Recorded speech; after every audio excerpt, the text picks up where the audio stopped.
Então, nós estamos tendo o privilégio aí de estar recebendo a equipe do Dr. Roberto Magalhães para explicar um pouco mais, com alguns detalhes, sobre um novo investimento do Hospital Icaraí, né, que é o transplante alogênico.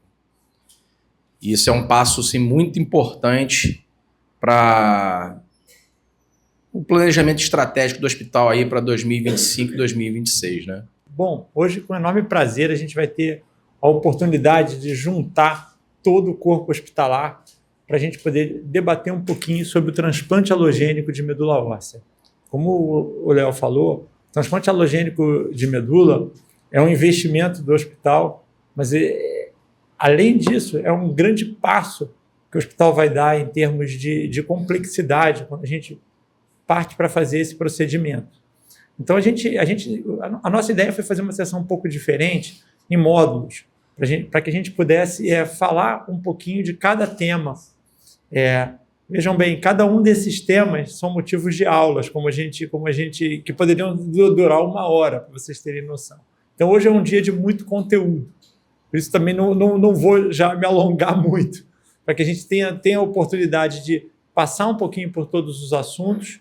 Tá? Esses assuntos também vão estar gravados. Melhorou bem o áudio agora, hein? Os assuntos vão estar gravados e de acesso para todo mundo. Bom, a gente tem a autorização do programa de transplante alogênico no Sistema Nacional de Transplante recentemente, né? Então, nosso desafio agora é fazer o programa acontecer. Então, para fazer o programa acontecer, é importante a gente ter uma noção geral e imaginar em quais áreas a gente vai precisar trabalhar para que, né, a gente esteja completamente pronto para o procedimento acontecer na sua totalidade, né? Então, aqui são os temas que a gente vai ter hoje, né? Primeiro, eu vou fazer uma introdução sobre transplante alogênico, depois a seleção de doadores, a doutora Gabriela, que trabalha com HLA no grupo, é uma especialista em HLA, vai comentar de como a gente seleciona um doador para transplante de medula. Depois, Laura Guimarães vai falar, que é do grupo, médica hematologista, vai falar das complicações infecciosas relacionadas. Isso está melhor. Alô? Ok, está melhor. Depois, a doutora Aline Bochar, que é uma expert em pós-transplante de medula, vai falar sobre complicações relacionadas ao procedimento, que é a doença do enxerto hospedeiro aguda e crônica. E, no final, eu fecho falando ainda sobre algumas outras complicações que são relacionadas a esse procedimento, que não são corriqueiras da prática da clínica médica, para que a gente já tenha conhecimento. Pois bem, o transplante de medula óssea alogênico foi o primeiro transplante a acontecer. O transplante de medula óssea alogênico ganhou o Prêmio Nobel de Medicina no grupo de Seattle nos anos 80. Tá? A partir das experiências que foram feitas inicialmente em camundongos, depois foram feitas em animais, da possibilidade de você fazer uma irradiação total em um animal e, de alguma maneira, você fazer uma irradiação que seria letal, você protegia o baço do animal e depois você recolocava o baço no animal e você via que havia a possibilidade de repopular a medula óssea.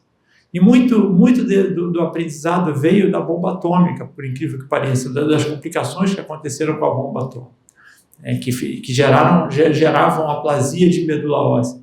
Então, a partir daí, a aplasia de medula óssea começou começou a ser entendida na medicina, né? E depois de como após você induzir uma aplasia de medula óssea, você era capaz de resgatar isso. Então, se a gente olha a linha do tempo, nesse diapositivo onde o Frederic Appelbaum, chefe do serviço de Seattle de transplante de medula óssea da unidade de internação, talvez a unidade de maior referência no mundo da área, eu acho que ele é muito feliz mostrando na linha do tempo de como sucessivamente as coisas foram acontecendo, né? Até o momento em que uma leucemia, uma anemia plástica ou uma leucemia aguda foi curada, né, através da infusão da medula óssea de um doador no receptor, né? Isso foi um marco que a gente pode dizer na nossa especialidade, uma doença refratária. né? Mas vários pontos foram importantes nessa linha do tempo. Por exemplo, o próprio advento do HLA, que é descobrir o que é próprio, o que não é próprio da pessoa e todas as regras e as leis de uma rejeição de tecido, de transplante de tecido. Aqui um tecido da medula óssea de um indivíduo vai ser transplantado para outro. Então, todas as células do sangue daquele indivíduo serão produzidas no organismo de outro indivíduo. Então, existem regras aqui que são muito mais complexas do que, por exemplo, uma transfusão de sangue, onde o sistema B0 é que está envolvido, certo? Então, vejam que curiosamente, nasceu primeiro o transplante halogênico, mas se a gente olha os transplantes autólogos que a gente já faz aqui no hospital, né, já há algum tempo, os autólogos superam numericamente, talvez até pela sua mais fácil execuibilidade e das suas indicações em primeira linha, por exemplo, no transplante de mieloma múltiplo. Já o transplante halogênico, ele segue, né, se estabilizando ao longo dos anos, e são ambas terapias distintas que são imprescindíveis no tratamento de doenças oncohematológicas, sobretudo aquelas que o tratamento inicial não funcionou. A gente vai ver melhor sobre isso nos próprios slides. Bom, mas qual é o conceito do transplante halogênico, né? É bem diferente do transplante autólogo, né? Em geral, você planeja uma mieloablação, como vocês podem ver. Mieloablação é a erradicação da medula óssea para você abrir espaço, utilizando um esquema de quimioterapia e radioterapia, muitas das vezes o que a gente chama de TBI. Hoje vocês vão ver muitos termos novos, viu? TBI e radiação corporal total. Então, quimioterapia e radiação corporal total, para você erradicar o tumor e talvez abrir espaço na medula óssea para entrar a medula óssea, né, de um outro indivíduo. Também é necessária imunossupressão aqui, coisa que a gente não faz no transplante autólogo, né? A imunossupressão é necessária porque você tem que evitar uma rejeição. Você está aplicando o tecido de uma outra pessoa, né? E o que pode acontecer é uma rejeição ou uma doença do enxerto contra o hospedeiro, que a gente vai falar mais detalhadamente à frente. Mas o que é mais importante do transplante halogênico, e se tivesse uma das informações que eu gostaria que levassem daqui, é esse último dado que está. Não imaginem que quando a gente está querendo curar uma leucemia ou uma anemia plástica, que seja simplesmente você fazer uma químio, abrir espaço, colocar uma outra medula e fazer com que ela sobreviva ali dentro. Na verdade, quando você faz um transplante halogênico, você tem um efeito de uma imunoterapia muito potente, que se chama o efeito do enxerto versus o tumor, ou o famoso GVL, Graft versus Leukemia Effect, que é como se fosse o sistema imunológico do doador, ele fica lutando contra os antígenos tumorais do receptor. E isso é um efeito duradouro, que fica para o resto da vida. E talvez seja esse o grande passo para que um transplante halogênico, por exemplo, cure uma leucemia refratária. Porque quimioterapia o paciente já recebeu, e muito. Recebeu uma indução, uma consolidação, uma intensificação, e a doença voltou. Então, assim, e aqui você novamente tocar na mesma tecla, simplesmente trocar de tecido, manter um outro tecido ali, não é o suficiente. Tem que haver alguma outra coisa. Então, imaginar que o transplante halogênico ele é uma imunoterapia muito potente contra o tumor. Efeito do enxerto versus o tumor. Guardar isso. Bom, quando é feito o transplante, vocês veem aqui, por exemplo, acontece uma fase de transição em que células tumorais do indivíduo estão ali, no caso de um paciente com uma neoplasia hematológica, uma leucemia, né, ele vai receber células do receptor, né, do doador, perdão, e ele tem também algumas células, talvez, que sejam normais no sistema hematopoético. Então, ao longo desse processo de transição, vai acontecer um período que a gente chama em que ele vai ter, até a pega, um período de quimera mista. Então, outra terminologia diferente, em que ele tem só as células dele no início, né, células da leucemia e células normais, em um momento ele vai ter as células da leucemia, células normais dele e células do doador, mas o que a gente quer é que ele seja um quimera completa, depois da pega. Em alguns transplantes, esse é um processo lento, que esse processo de enxertia vai acontecendo depois que o paciente já teve alta, inclusive. Mas nos transplantes mieloablativos, isso acontece logo, imediatamente, logo depois da pega, você vê todas as células do doador. A gente tem testes que a gente avalia no laboratório, aliás, é um mandatório a cada mês, que se chama-se VNTR, que é para avaliar o quimerismo dos pacientes, certo? Então, e esse teste é feito mensalmente através do sangue. A gente tem que colher, quando o paciente se interna, a gente colhe do paciente e do doador, certo? Para que a gente faça esse teste do quimerismo. Então essa é uma das formas como a gente tem de monitorar se está indo tudo bem ou não. É importante lembrar, e outro conceito importante, é o seguinte: o transplante ele não é uma coisa estanque, ele é um processo dinâmico. Então, assim, o processo de enxertia é dinâmico e de pega, como também pode acontecer, infelizmente, o contrário, que é a perda do enxerto, por falha de enxertia, por rejeição secundária ou por recaída de doença. Então, essa metodologia que eu falei é muito importante no monitoramento dos pacientes. É como se fosse um teste de paternidade. O VNTR é um teste de paternidade. Os princípios são os mesmos, para saber aquele DNA ali de quem é, se é doador, do receptor e quantos %, certo? Bom, eu gosto muito esses dados aqui, eles estão disponíveis na internet do CIBMTR, que é o Registro Internacional de Transplantes. Existe um registro internacional, tanto norte-americano quanto europeu. Então, esses slides, se acessar, estão totalmente disponíveis, tá? Como as apresentações vão estar também, só para vocês saberem. Então, assim, vamos entrar mais um pouquinho no jargão do transplante alogênico, tá?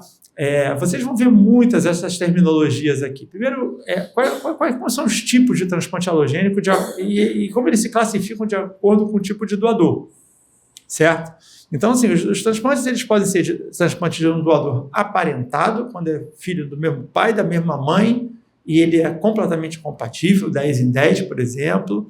Eles podem ser não aparentados, quando ele não tem um doador no núcleo familiar, mas ele é 10 em 10 compatível no HLA. Eles podem ser classificados como haploidêntico, quando ele é 50% compatível no sistema HLA.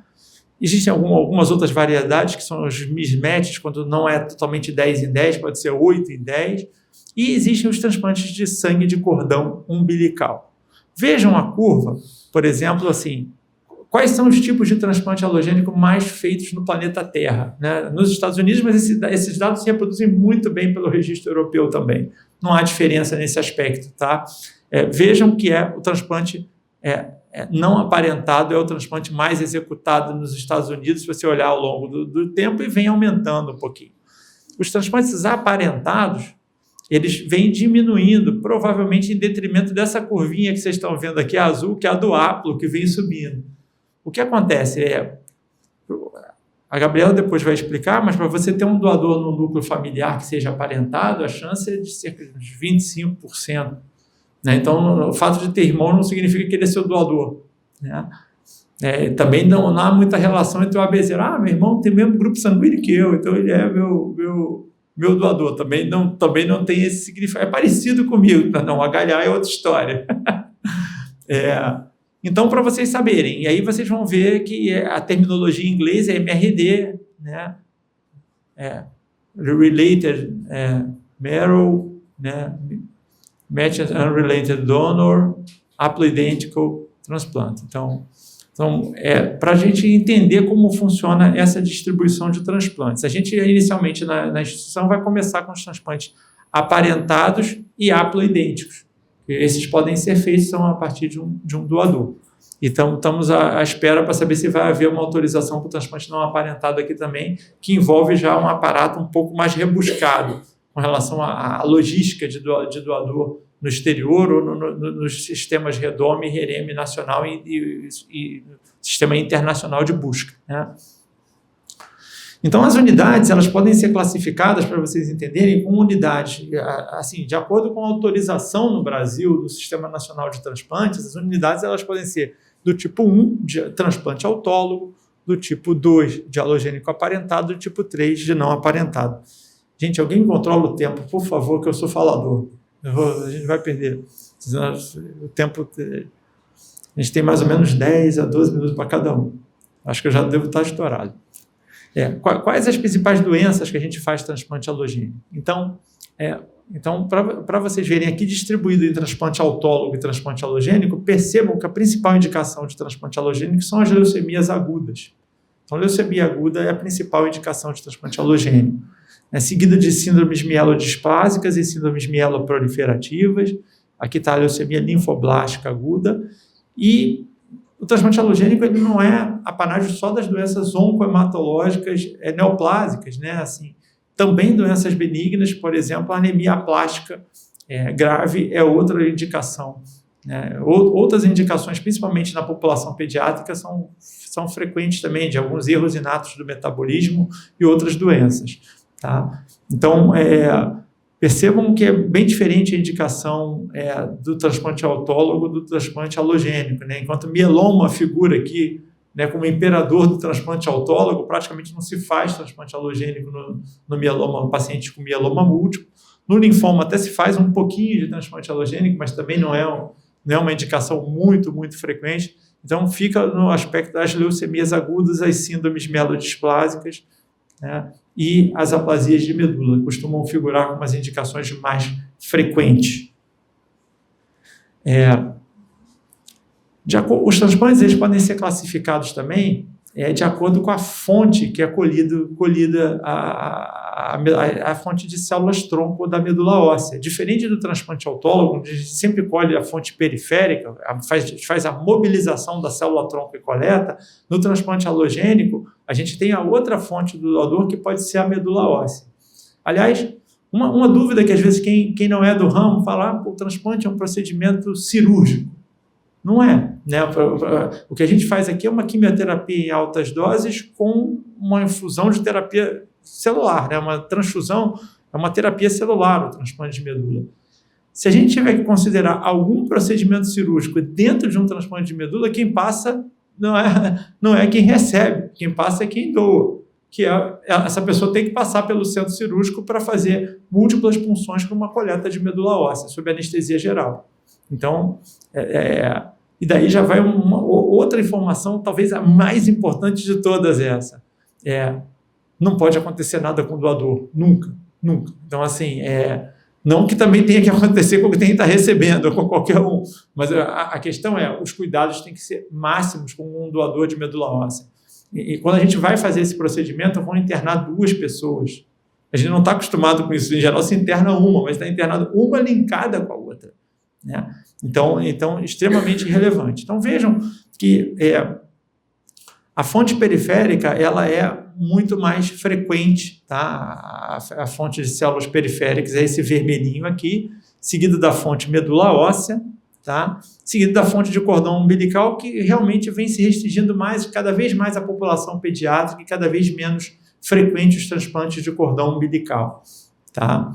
Embora Elaine Glupman acabou de ter sido homenageada no Oeste, não sei se vocês viram, a inventora do transplante de cordão umbilical recebeu uma grande homenagem na Sociedade Americana essa semana, uma conferência magna do Congresso, mas salva a vida de crianças, mas para os adultos, em geral, a quantidade não é o suficiente para uma medula óssea de um adulto.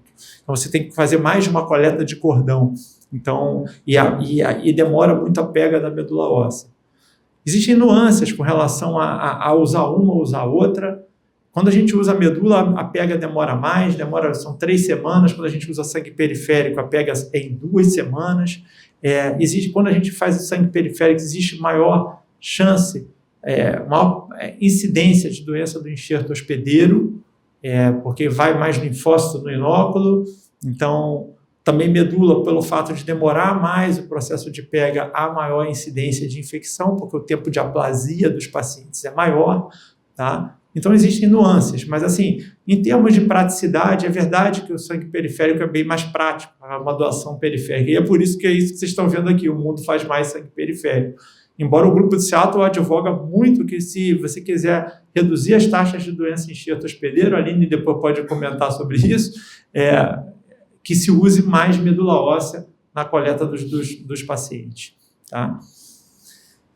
Regimes de condicionamento, é aquela quimioterapia que a gente faz no processo do transplante. são bem diferentes do que a gente usa no transplante autólogo. E aqui eu gosto desse gráfico, que ele mostra para a gente, o regime de condicionamento ele tem que contar ter um componente de quimioterapia, de mielablação, mas tem que ter um componente imunossupressor. Então, quanto mais houver disparidade do sistema Galiar entre doador e receptor, mais imunossupressor, como vocês podem ver aqui. Então, vão entrar medicamentos que tangem mais a imunossupressão, a baixar a imunidade do indivíduo. Quanto mais o paciente tiver uma doença agressiva ou uma leucemia aguda e que você queira também tratar a doença, ou você está com medo de recidiva daquela doença, você vai migrar, né, para mais mielossupressão. E daí a gente tem voltando aos jargões do transplante, vocês vão ver esses termos aqui. Seu paciente vai receber um RIC, seu paciente vai receber um MAC. O que é isso, meu Deus? Então, RIC são os regimes de intensidade reduzida. E MAC são os regimes mieloablativos. Então, aqui tem alguns exemplos dos MACs muito famosos, aqui busulfan, ciclofosfamida, que é para usar na leucemia aguda, TBI com ciclofosfamida para tratar LLA, os RICs, que já tem uma intensidade reduzida, fludarabina com melphalan, fludarabina com busulfan. Isso tudo surgiu porque também alguns pacientes, principalmente pacientes idosos, antigamente a gente só fazia transplante de medula alogênica até 55 anos. A gente começou a migrar até 65 anos à medida que a gente percebeu que a gente poderia jogar talvez com um pouco mais de imunossupressão e menos intensidade da quimioterapia, para tentar evitar complicações, né? Porque quanto mais intensidade de quimioterapia, também mais complicações a gente pode esperar, né, quando você faz regimes mieloablativos. Então, MACs e RICs, para vocês saberem, quanto mais disparidade do HLA, mais imunossupressão, quanto mais agressividade de doença, mais intensidade do condicionamento em termos de quimioterapia. Aqui um exemplo de um modelo do que é um condicionamento, por exemplo, de um transplante haploidêntico, como que isso é feito, né?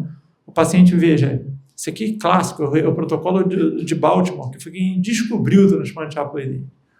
Vejam que o paciente recebe ciclofosfamida por 2 dias, 5 dias de Fludara, 1 diazinho de irradiação corporal total, recebe a infusão da medula ou do sangue periférico, e a grande sacada deles para o transplante haploidêntico foi isso aqui, que é usar a ciclofosfamida pós-transplante como regime de imunossupressão.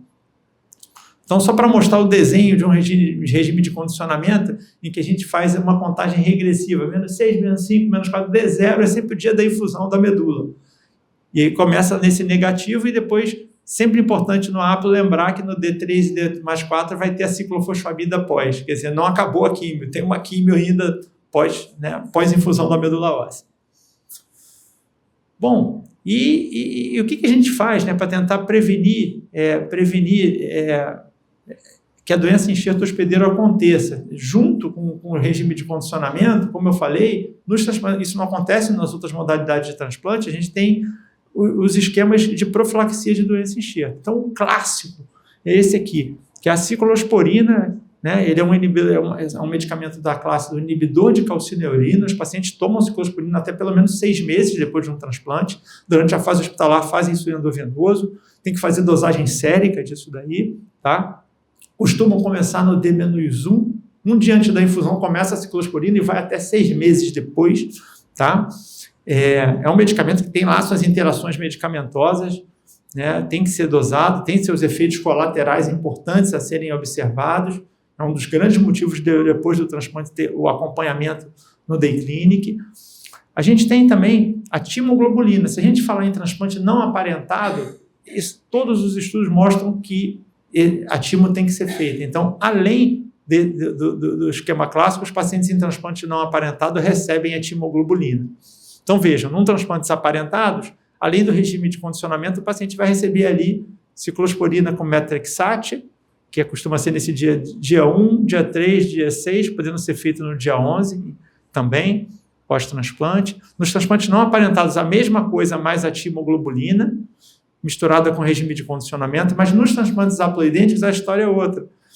A gente usa a ciclofosfamida pós, como eu mostrei no slide posterior, E o inibidor de calcineurina e o micofenolato de mofetil começam depois da ciclofosfamida. Isso foi uma modificação que a gente teve nos regimes de condicionamento para a gente poder permitir que uma pessoa que seja só 50% compatível com a outra possa doar a medula e os transplantes poderem ser feitos. Isso foi um grande passo na medicina do transplante, porque promoveu, assim, imaginem que um dos grandes problemas era ter doador de medula óssea. Porque se só 25% da família tem, e você depois precisa de um registro, de um banco de medula óssea de doadores, a saída do transplante haploidêntico foi muito importante, porque basta a pessoa ser 50% compatível. Então, o filho pode doar para o pai, o pai pode doar para o filho. Se um irmão for só 50% compatível, ele pode doar. Isso estendeu em muitas indicações e a possibilidade de transplante de medula óssea. Tema sempre conflituoso, óbito, né? Difícil de falar. Primeiro, a gente tem que entender que o território em que a gente está pisando é muito diferente do território do transplante autólogo. As doenças são mais graves, né? E existe uma mortalidade relacionada ao procedimento. Assim, vejam que a mortalidade pode variar em unidades entre 15% a 30% relacionadas ao procedimento, certo? E é um marcador de qualidade isso também. Eu vou dizer que muitas unidades se desanimaram e andaram para trás por conta de sucessivos equívocos e insucessos nos resultados com os pacientes, certo?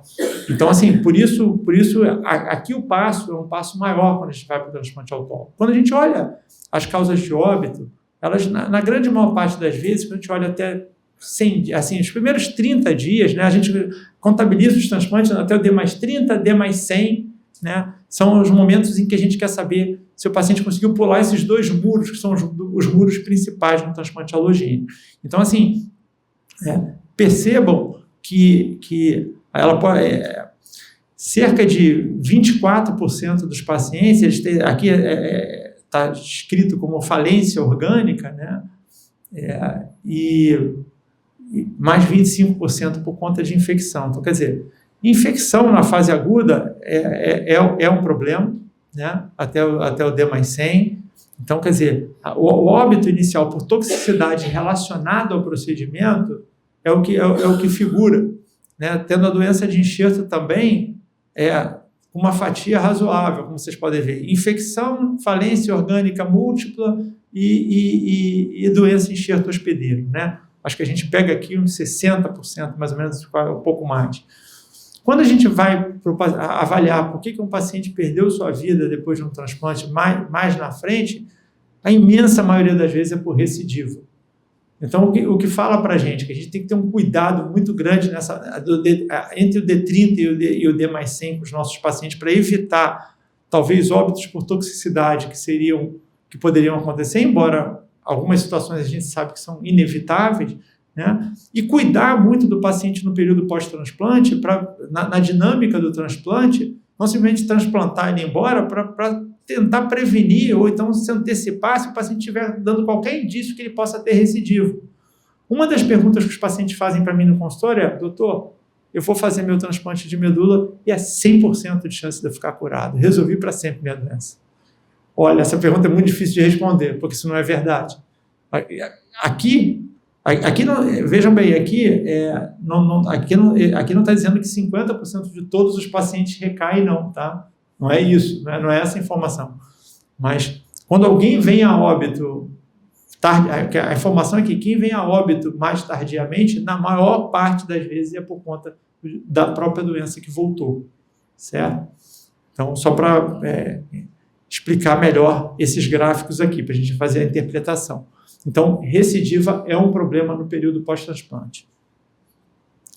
Bom, aqui também está disponível o handbook do EBMT, que eu aconselho todos os interessados na área também terem acesso. Todos os cuidados, e o que é o grande time para a gente poder fazer funcionar, né, uma unidade de transplante. Vejam a importância da multidisciplinaridade em todos os seus aspectos, né? Na unidade de internação, que tem seus cuidados específicos, né? Nos serviços de emergência, gastroenterologia, o banco de sangue e o grupo de criopreservação, de processamento celular, que em geral estão juntos, né?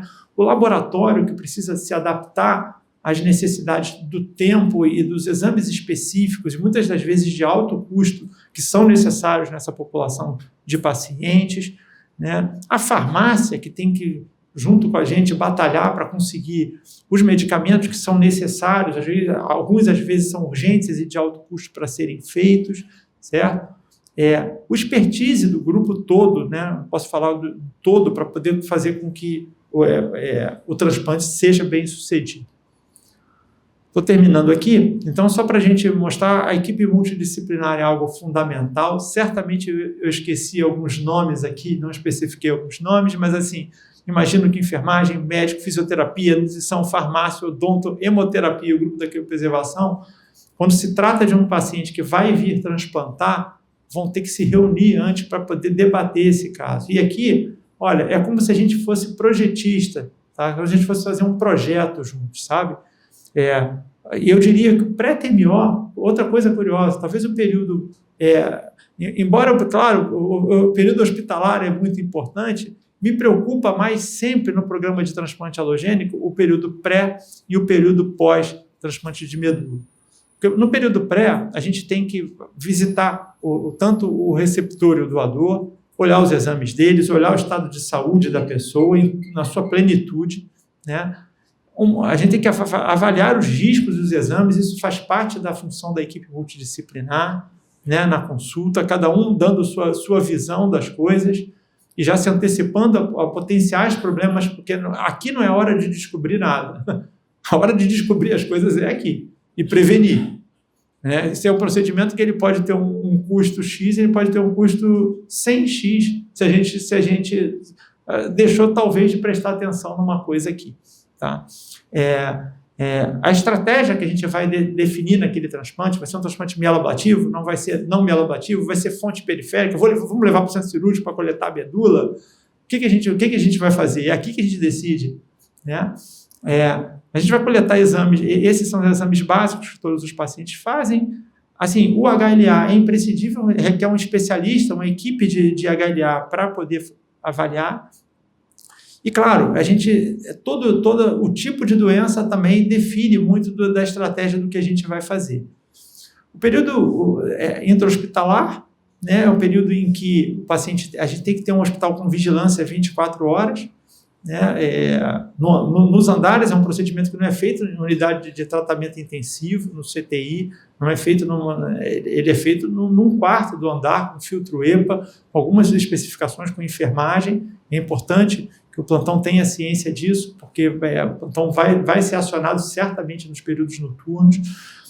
E o período pós-TMO é outro desafio, porque a gente precisa ter uma estrutura de hospital dia real para o paciente, que o paciente entre aqui de manhã, colete exames de manhã, seja consultado pelo médico da equipe de hematologia e pela enfermeira que é relacionada ao setor, faça exames, os exames vão ser revisados naquele mesmo dia, talvez o paciente vai receber algumas infusões dentro do próprio hospital naquele próprio dia. Se ele não estiver bem, talvez ele precise se reinternar, e as reinternações são relativamente frequentes por reativação de citomegalovírus ou por outras causas, intoxicação com a ciclosporina, doença de enxerto hospedeiro que acontece depois, uma série de complicações que o time todo vai detalhar mais pela frente. Sem mais delongas, eu termino por aqui e convido a Gabriela, que vai falar um pouquinho para a gente de como a gente vai selecionar um doador. Bom, gente, então o tema da minha palestra, né, um pouco mais definido, seriam os critérios de histocompatibilidade utilizados para avaliar a estratificação de risco imunológico no transplante de células-tronco hematopoéticas halogênicas. Bom, então, de forma unificada, né, eu vou falar um pouquinho para vocês, só para vocês terem uma noção do que são esses genes HLA tão comentados, né, e tão importantes. Como o Dr. Roberto falou, cada tema, né, que nós estamos falando aqui, cada subtópico, dariam aulas imensas, né, que depois a gente pode até ver um programa para fazer essa educação continuada com vocês, para vocês terem um maior entendimento. Bom, mas então os genes HLA, eles são os chamados antígenos leucocitários humanos. Eles estão localizados no braço curto do cromossomo 6. Eles são divididos classicamente em 3 classes, classe 1, classe 2 e classe 3, onde o classe 1 onde nós avaliamos os genes A, B e C. No classe 2, DR, DQ e DP. E o classe 3, ele é conhecido como gene não clássico. Então, no transplante, ele ainda não tem uma importância na sua avaliação. Quando nós falamos de genotipagem HLA ou tipificação HLA, são esses genes clássicos que são realizados no laboratório, né, para a gente ver a identificação do indivíduo, tanto do paciente quanto do doador. Bom, e cada indivíduo, uma das características desses genes é que eles são herdados em blocos, né? Então, que são chamados seus haplótipos, e cada gene HLA é formado por 2 alelos. Bom, então, uma das características dessa classe de genes da HLA é o seu grande polimorfismo. Então, o que seriam esses polimorfismos? É uma grande diversidade desses alelos que ocupam o mesmo gene HLA, né? Então, tendo noção que os alelos eles são versões alternativas na sequência de DNA. Então, eles codificam proteínas HLA diferentes. Como nós podemos ver, só que está demonstrado aqui, o HLA classe 1, ele tem, pelo menos no loco B, que é o mais polimórfico, 9.877 alelos descritos. Em classe 2, o mais polimórfico é o DRB1. Então, com isso, o que explica ser um fator delimitante para a gente encontrar um doador. É essa gama de polimorfismo existente em toda a população. Bom, então aqui em relação à estrutura, né, das moléculas HLA, elas são formadas, como eu falei, pelo HLA de classe 1 e HLA de classe 2. Né? O que importa para a gente nessas moléculas, na verdade, são essas fendas que existem mais onde está escrito ligação peptídica, que é onde acontece realmente a interação com os antígenos e acontece a resposta imunológica. Então, aqui estão desenhados figuras tridimensionais da molécula HLA. Essas estruturas também nós analisamos quando a gente vai fazer uma busca por um doador, para ver justamente essas regiões onde eles são mais compatíveis ou pode ter antígenos que vão gerar uma reatividade. Bom, então, a principal função, né, desse sistema HLA, nós podemos entender que seriam codificar proteínas de superfície que reconhecem e apresentam antígenos próprios ou externos para o nosso sistema imune adaptativo. Então, a gente entende, como está aqui nessa figura, que a molécula HLA ela serve como um garçom oferecendo um antígeno para uma célula T, né? E essa célula T, do paciente e do doador, o antígeno de classe 1 ela apresenta para o linfócito T, CD8, e o classe 2 para o linfócito T, CD4. Bom, então, com base nisso, nós transpondo isso para o transplante, né, o que a gente vai estudar, né, os genes HLA, a gente entende que eles são gatilhos imunológicos que são responsáveis pela principal característica do transplante, que seria uma intolerância imunológica. Então, observando aqui nessa figura, nós entendemos que no transplante, onde há incompatibilidades HLA, aqui está demonstrado um paciente com 50% de compatibilidade e incompatibilidade, e um doador também com 50%, seria um transplante haploidêntico, né? Onde pode acontecer uma aloreatividade vinda das células T do paciente para as células do doador, que é o que é conhecido como a via da aloreatividade HVG, onde pode ocorrer a falha de enxertia, ou uma aloreatividade vinda das células do doador às células T do paciente, onde nós geramos, então, a doença do enxerto contra o HPD. Então, essa é uma aloreatividade que nós chamamos de bidirecional. Bom, então, em relação ao impacto do número de compatibilidades HLA, então, se essas respostas imunes elas são desencadeadas, né, majoritariamente pelos antígenos dos genes HLA, quanto maior o número de compatibilidades, maior será o risco de complicação pós-transplante. Então, aqui nós trouxemos uns gráficos, né, de um artigo que foi de uma grande coorte, onde ele demonstra que maior o número de compatibilidades HLA, por exemplo, que vai de 0 a 4, aumenta o risco, né, de doença enxerto aguda e diminui e aumenta o menor risco de sobrevida. Bom, aqui é só uma esquemática, né, de como acontece de forma geral essa seleção de doadores. Então, um paciente que recebe uma indicação para transplante, nós já averiguamos, né, os doadores disponíveis entre os aparentados e os não aparentados. Dentre os aparentados, nós temos a possibilidade do irmão HLA idêntico, né, que é sempre a melhor escolha, ou um não aparentado HLA idêntico, 12 em 12, onde dentro dos aparentados também nós temos o irmão com HLA incompatível, onde ele pode ter sofrido algum evento de recombinação, e também a possibilidade dos doadores haploidênticos, que tem 50% de compatibilidade.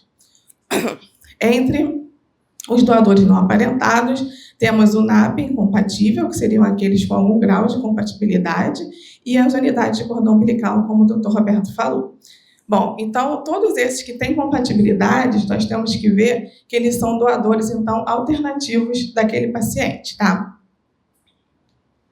Bom, então, esses que possuem algum grau de incompatibilidade, nós temos, então, que ter outros critérios de análise, que seria a análise crítica dos fatores de compatibilidade. E que eles levariam a gente a levar uma menor aloreatividade nas duas vias, o menor risco de rejeição, o menor risco de doença enxerto, o menor risco de recaída. Mas, em contraponto, tendo também o maior risco do fator GVL, como o Dr. Roberto já tinha explicado, e uma maior sobrevida livre de eventos desfavoráveis. Então, a partir disso, é o que nós chamamos de estratificação de risco imunológico no transplante, que é uma abordagem essencial para avaliar a probabilidade de riscos e complicações, né, como a DEC e a falha do enxerto, e envolve a avaliação de múltiplos fatores que influenciam a resposta imunológica, tanto do doador quanto do receptor. Então, essa estratégia, né, ela visa como objetivo personalizar o tratamento e melhorar os cuidados do paciente. Então, a estratificação de risco ela tem como base 2 fatores, que são os fatores HLA e os fatores clínicos. Em relação aos fatores HLA, nós podemos indicar o grau de compatibilidade HLA, né, como já foi falado, qual seria essa via, né, que está acontecendo, se é na via da doença enxerto, na via da rejeição, avaliação de qual locus HLA é incompatível, tendo em vista que cada locus ela tem uma individualidade, né, da sua expressão. Então, por exemplo, um paciente que tem uma incompatibilidade no GNDQ, né, que ele é menos expresso, ele pode gerar uma menor aloreatividade. Enquanto, por exemplo, no locus A e B pode ter uma maior, né, reatividade.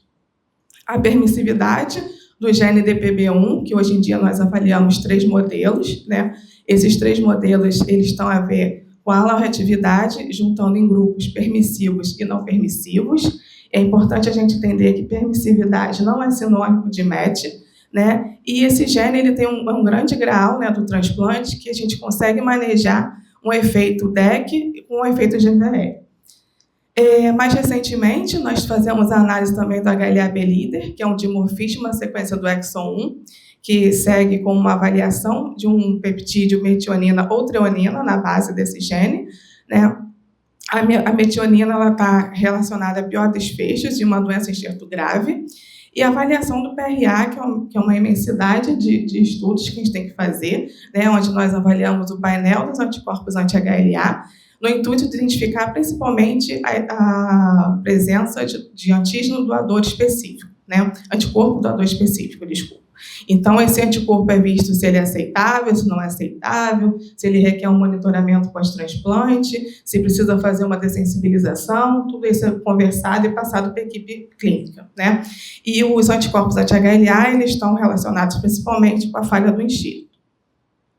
Os fatores clínicos que são avaliados em conjunto seriam a idade, o sexo, o status do CMV, né? Em relação aos tipos de doença de base, é muito importante, uma das primeiras perguntas que a gente faz para a equipe é se é uma doença maligna ou não maligna, né?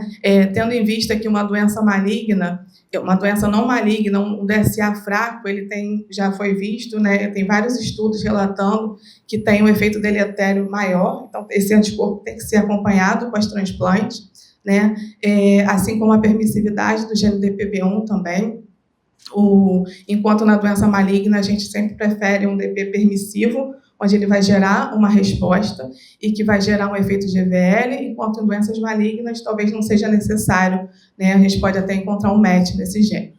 Então, em relação à profilaxia para a doença enxerto, também é importante nós sabermos, principalmente no contexto da ciclofosfamida pós-transplante.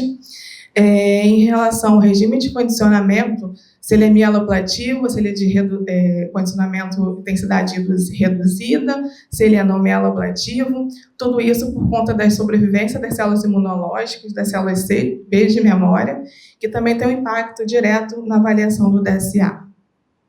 Em relação às fontes de células, se é medula óssea, sangue periférico, cordão, devido ao seu tempo de recuperação hematopoética, que também está relacionado com DSA e uma falha de enxertia.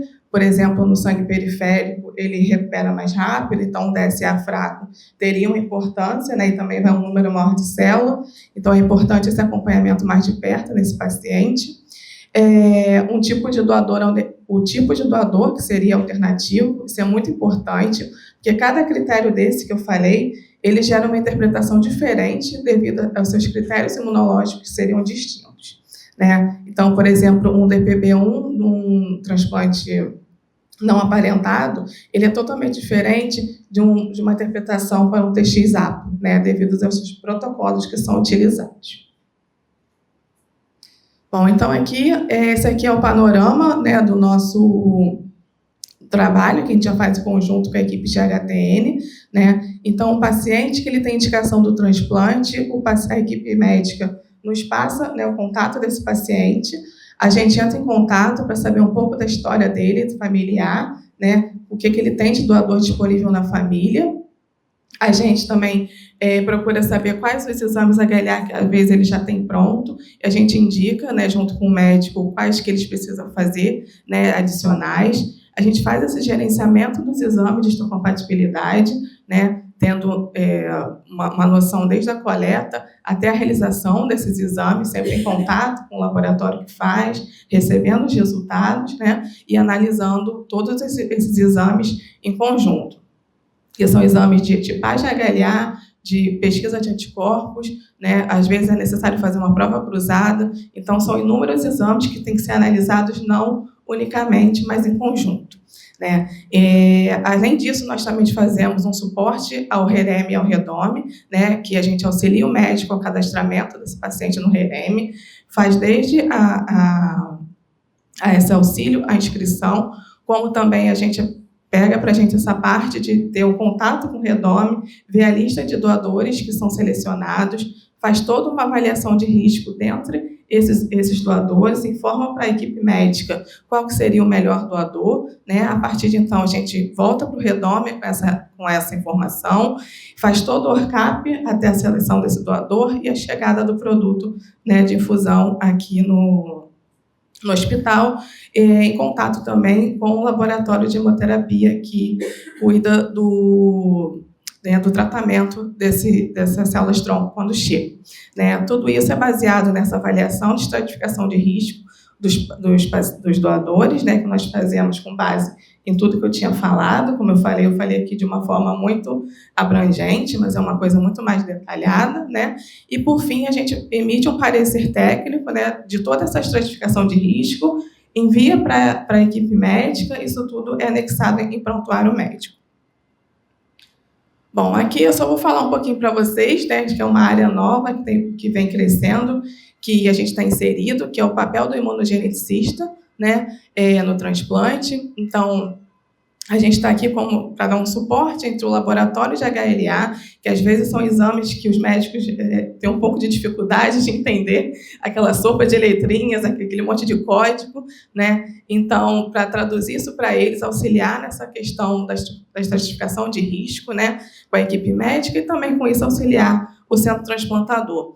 Então, como base, nós temos como objetivo também dar um suporte técnico especializado na interpretação dos resultados, um suporte na avaliação dos riscos e benefícios de forma individualizada a cada paciente, né, um auxílio em decisões clínicas, né, com isso, e com isso também minimizar o risco de complicações, o tempo de internação e uma melhor sobrevida daquele paciente.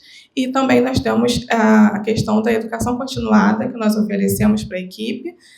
E esse é um pouquinho só do nosso trabalho.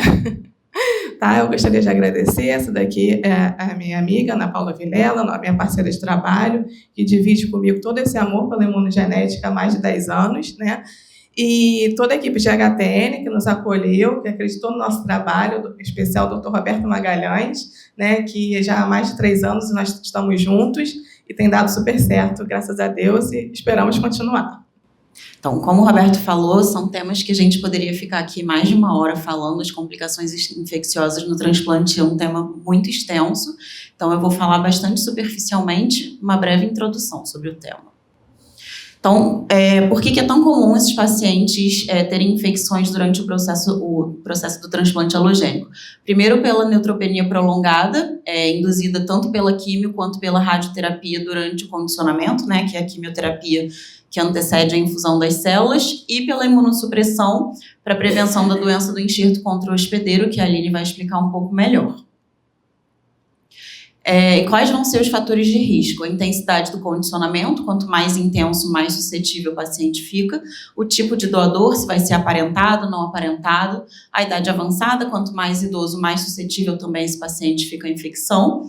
As doenças e comorbidades pré-existentes e o status e gravidade da doença de base. Então, se o paciente tiver, por exemplo, uma doença oncohematológica em atividade, uma leucemia em atividade que não esteja em remissão, maior a chance de infecção também. E a prevenção dessas infecções começa, na verdade, antes do transplante, desde a avaliação do doador e do receptor.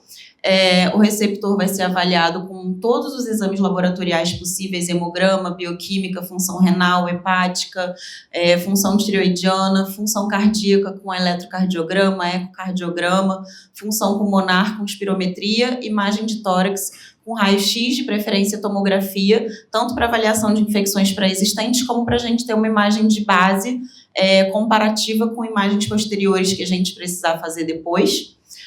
Tanto o doador quanto o receptor vão ser avaliados quanto ao histórico de infecções prévias ou atuais, com as sorologias para HIV, hepatite B e C, HTLV, CMV, EBV, sífilis, tóxico e doença de Chagas. E esses doadores com infecção aguda vão ser excluídos, a não ser que não haja nenhum outro doador mais adequado. Então, a gente pode dividir as complicações infecciosas basicamente em 3 fases durante o transplante. A fase pré-pega da medula, o período de neutropenia propriamente dito e o período pós-pega. Então, na fase pré-pega, essa fase começa entre o início do condicionamento e vai até a recuperação, a pega da medula. Nesse momento, os fatores de risco principais vão ser a presença de catéter venoso e outros dispositivos, mas principalmente catéter, a presença de mucosite, de neutropenia, e as medidas de prevenção principais vão ser as profilaxias infecciosas, principalmente viral e antifúngica, o controle do ambiente, principalmente com higienização das mãos, a precaução de contato de pacientes colonizados, o uso de filtro EPA e o uso racional de antimicrobianos para a gente evitar a formação de cepas resistentes de micro-organismos. O uso de terapias empíricas e específicas para o tratamento das infecções, que podem ser tanto bacterianas, virais e fúngicas. O período de neutropenia, depois do condicionamento, né, que é o período em que o paciente vai estar aplasiado mesmo, é o período de maior ocorrência da neutropenia febril, que a gente vai manejar com a coleta de hemoculturas, o início de antibiótico empírico de amplo espectro, lembrando sempre que a vancomicina não deve fazer parte da escolha empírica inicial, para que não haja a seleção de cepas de enterococos resistentes. Se nessa neutropenia febril o paciente tiver mucosite de trato intestinal grave, né, que é a colite do neutropênico ou tiflite, a gente sempre pensa em associar o metronidazol. O início de antifúngico está recomendado na suspeita de candidíase, que a gente define como a presença de febre persistente na vigência de antibiótico com neutropenia ou mucosite, e a gente sempre vai fazer a monitorização com galactomanana e TC de tórax para as infecções fúngicas. E é o período também que o paciente pode fazer infecção pelos vírus latentes reativados, como vírus da herpes, HHV6 e os vírus da hepatite, EBV e CMV.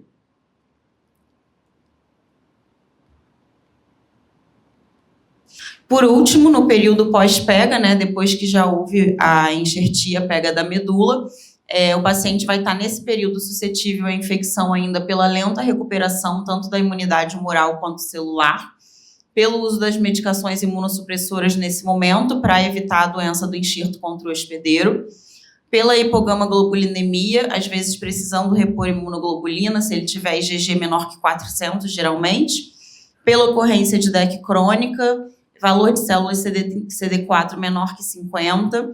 É um período que pode acontecer o desenvolvimento de herpes zoster, principalmente depois do 3º mês de transplante, e aí a vacinação e a profilaxia prolongada com a ciclovir estão indicadas. E é um período também que pode acontecer infecção por esses vírus BKV, que está associado à cistite hemorrágica, e ao vírus JCV, que está associado a uma infecção chamada leucoencefalopatia multifocal progressiva.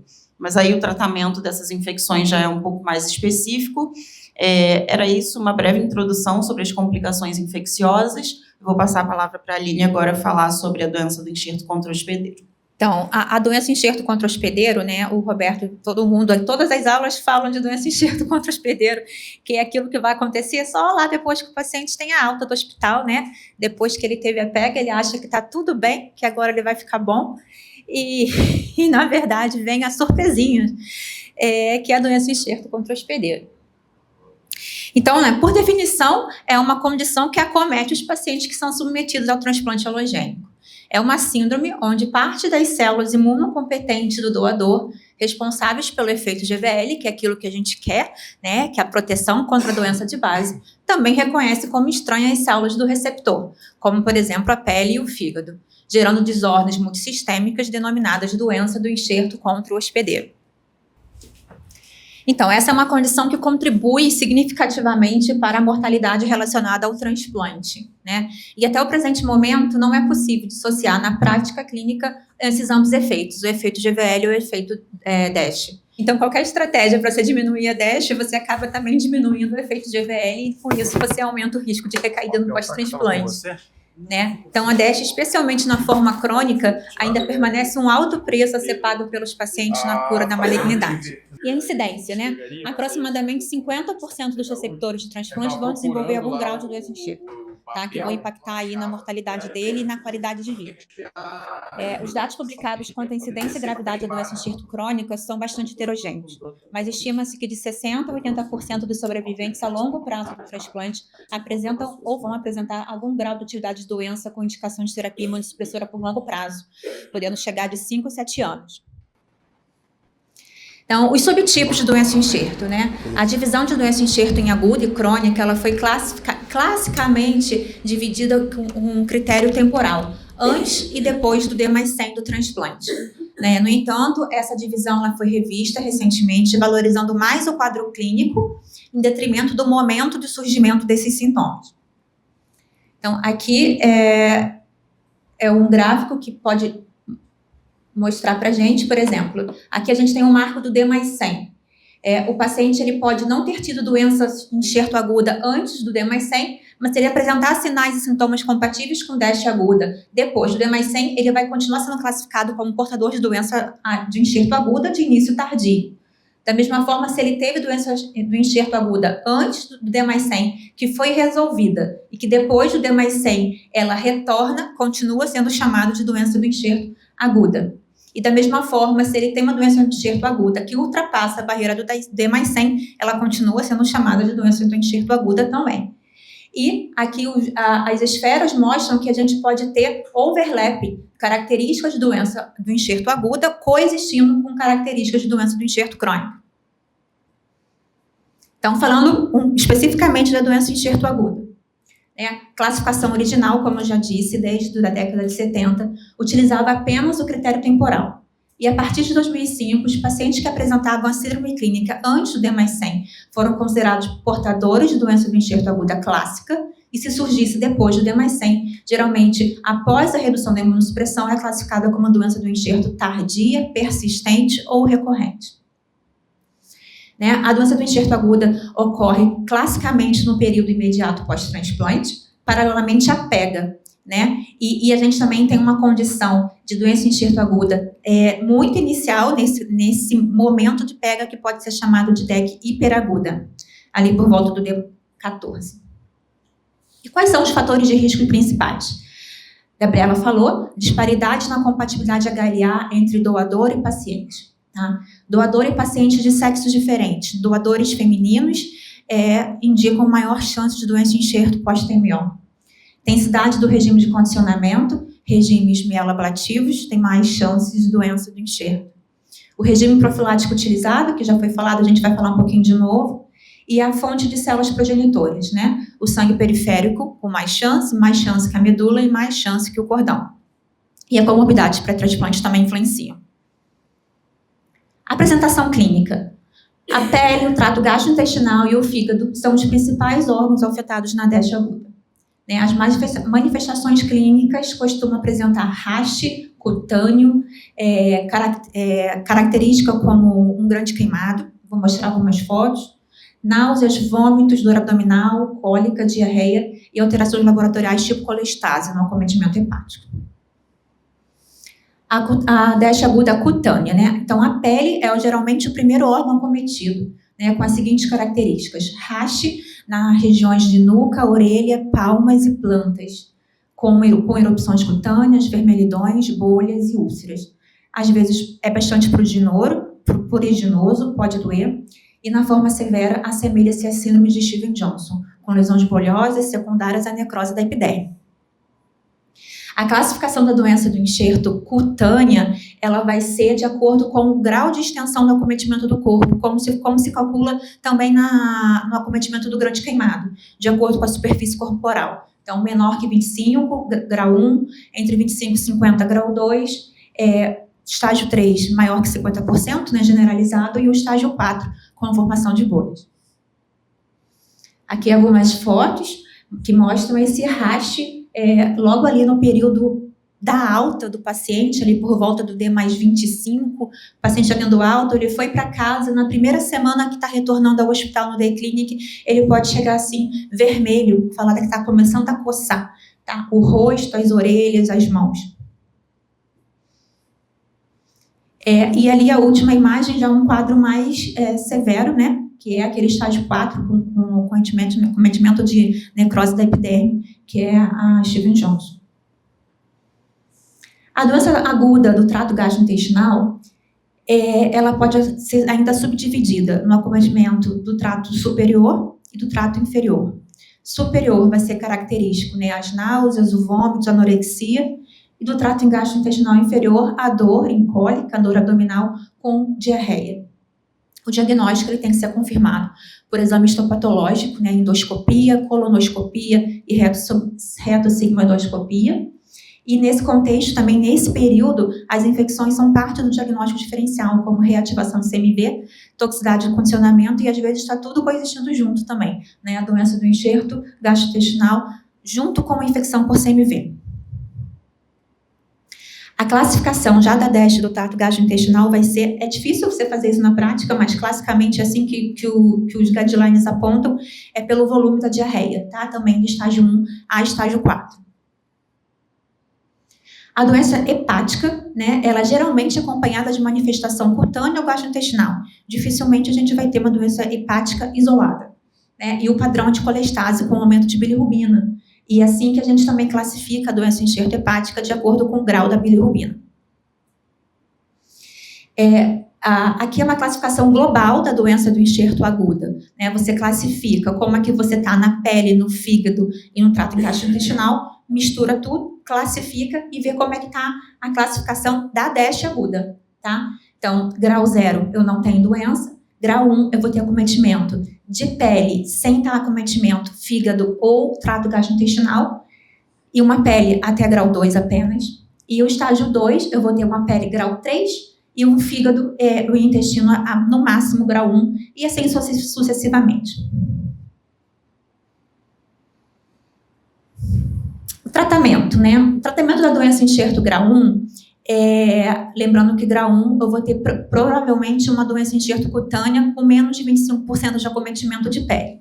Então eu vou ter que ver como é que está meu esquema profilático, se ele está certinho, se o paciente está usando imunossupressor, provavelmente a ciclosporina. Eu vou verificar pelo nível sérico se está no alvo e vou, em apoio com a equipe da dermatologia, né, a gente vai ver aqui que a doença do enxerto é uma condição que a gente precisa de equipe multiprofissional.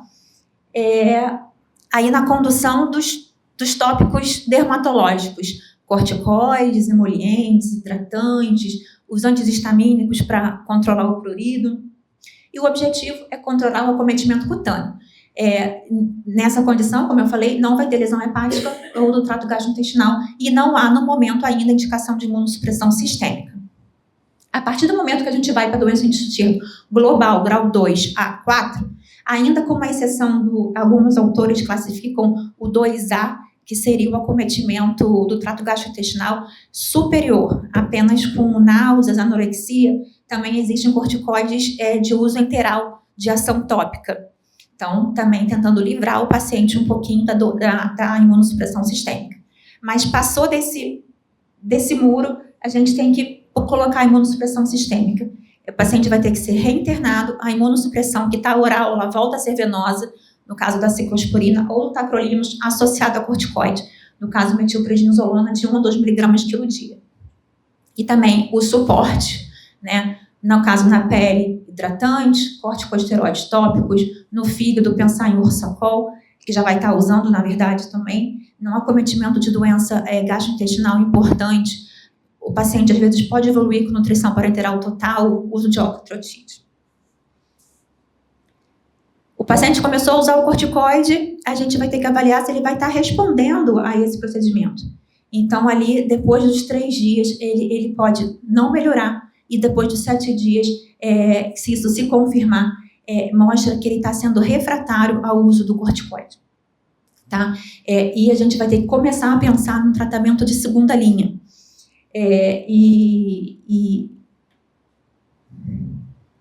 Então, ocasionalmente, se o grau inicial for 2A, que foi aquele que eu falei, acometimento apenas do trato gastrointestinal superior, esse tempo ele pode ser alongado um pouquinho e aguardar até 2 semanas.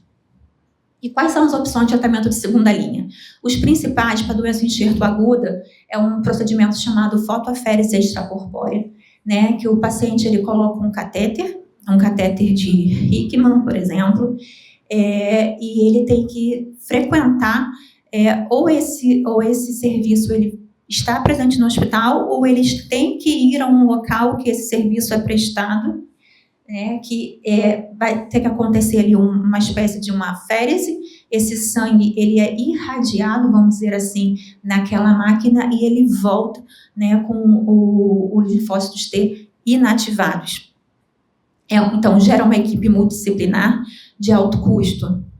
Contrapartida, a gente tem recentemente uma opção de medicação via oral, que é o Jakavi, né, que vai consistir na inibição da sinalização do JAK2, né, que vai acabar interferindo na proliferação reduzida de células T efeturas do doador, gerando uma supressão das proteínas citocinas pró-inflamatórias em resposta ao antígeno. Né. Às vezes, a decisão de qual segunda linha você acaba escolhendo vai depender de muitas coisas, do perfil do paciente, do perfil, se ele tem condições de ir até essa clínica, a questões infecciosas. Um paciente com muita infecção, provavelmente ele tem que ser direcionado para um tratamento de fotoaférese, que tem um impacto de infeccioso menor do que outros medicamentos, como o ruxolitinib, que a gente pode acabar dando mais mielotoxicidade. E como é que a gente pode prevenir isso tudo, né? Sem a profilaxia, a incidência de doença enxerto aguda clinicamente pode variar até 70% a 100%. Tem como foco principal a imunossupressão das células do doador, não tem regime padrão. E como o Roberto falou, o esquema mais comum são aqueles que a gente vai associar inibidor de calcinorina, que é a ciclosporina ou tacrolimus, associado a matrixate.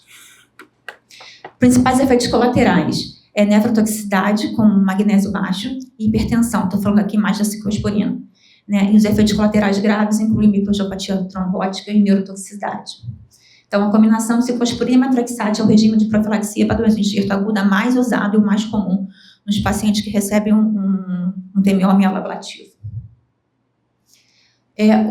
Outras medicações que podem ser associadas a esse esquema é a timoglobulina, né, que é a globulina antitimocítica, que é a imunoglobulina policlonal de antilinfócitos T derivados do coelho, né, que ela é acrescentada naquele esquema padrão no caso de um doador não aparentado ou de uso de sangue periférico. Outra condição é o uso da ciclofosfamida naquela plataforma APLO que o Roberto indicou, que é o uso da ciclofosfamida em alta dose, no D+3 e D+4. Agora, falando um pouquinho assim, vai ser bem mais breve da doença de enxerto crônica, que ela é a maior causa de morbidade e mortalidade tardia do transplante halogênico, né, tirando depois a causa de recaída.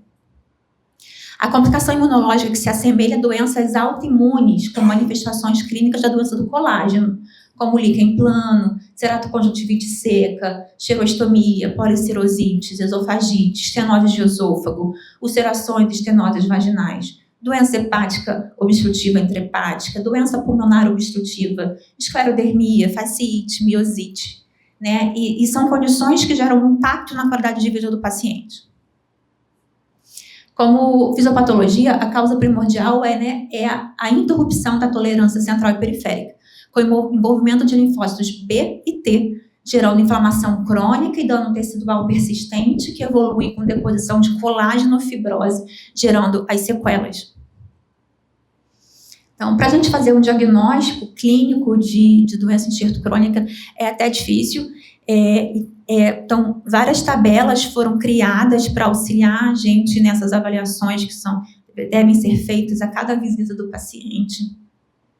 E para o diagnóstico de doença enxerto crônica é necessário pelo menos uma manifestação diagnóstica, isso eu vou mostrar na tabela para vocês, ou outras manifestações que são classificadas como distintas, mas que devem ser confirmadas ou por um especialista ou por um diagnóstico histopatológico, tá? Na doença enxerto crônica, mais do que em outras condições, a gente precisa muito de apoio multiprofissional. Está trabalhando junto com o dermato, com o oftalmo, o ginecologista, o pneumologista, o hepatologista, a fisioterapia e a odonto. Então, aqui são os sinais e sintomas clássicos da doença enxerto crônica, né? As tabelas dividem aqui por órgão cometido, pele, unha, couro cabeludo, boca, olhos, e classificam os diversos sintomas que o paciente pode apresentar. Aqui na primeira coluna, as características diagnósticas vão fazer diagnóstico clínico da doença do enxerto crônica, enquanto que essas características são classificadas como distintas, vão precisar de uma confirmação histopatológica. A tabela é grande, né? Segue com a avaliação da questão genital, masculina e feminina, do trato gastrointestinal, fígado, pulmão e da parte muscular, face e articulações. Aqui algumas fotos. Eu, como clínico, como hematologista, eu sinto bastante dificuldade até de descrever essas lesões, por isso que o apoio da dermatologia é muito importante nesse contexto de equipe multiprofissional que entenda e da classificação e da resposta ao tratamento da doença do enxerto. Tá? Aqui, ó, poliquilodermia, lesões tipo vitiligo, aqui lesões tipo morféia com esclerose, gerando limitação de movimento, alterações ungueais importantes que geram impacto na qualidade de vida. A pessoa não consegue lavar as mãos praticamente por tanto incômodo nessas unhas. Tá? Lesões orais, acompanhamento da odonto também é muito importante. Paciente com boca seca, lesões nos lábios, úlceras, lesões de líquen na língua, alterações no paladar, não consegue comer, tem grande interferência no paladar do alimento, tá? E para classificar, da mesma forma que a doença do enxerto aguda, a gente classifica primeiramente cada órgão, tá? Então, cada órgão, a gente tem uma outra tabela que eu vou classificar de 0 a 3 o envolvimento desse órgão. E depois eu vou misturar todos os órgãos e a gente sai com uma pontuação global da doença do enxerto crônica. Tá? E assim eu consigo classificar ela em leve, moderada e grave, e que, em última análise, é o que me define o grau de imunossupressão que eu vou ter que colocar nesse paciente. Então, aqui é a tabela que eu vou olhar cada órgão e vou classificar de score de 0 a 3 para depois classificar a doença do enxerto crônica desse paciente, tá?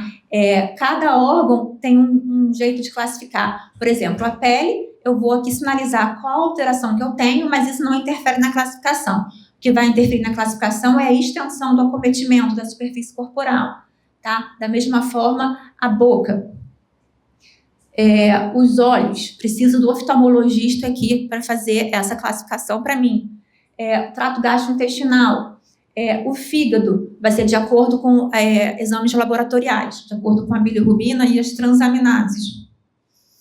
O pulmão, eu também preciso aqui do pneumo para ajudar. A gente vai precisar fazer prova de função respiratória, né? Que ali a gente vai ter um parâmetro, que é o VFUM, que é o que classifica o paciente também nessa doença pulmonar obstrutiva.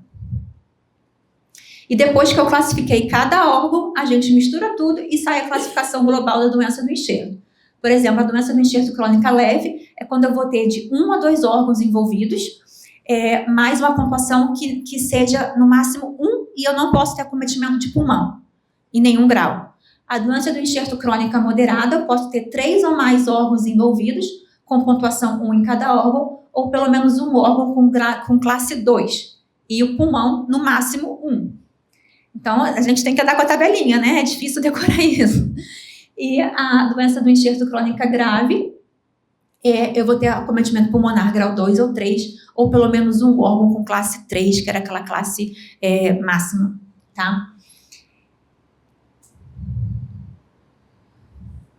E para que essa classificação global? Para me indicar o tratamento.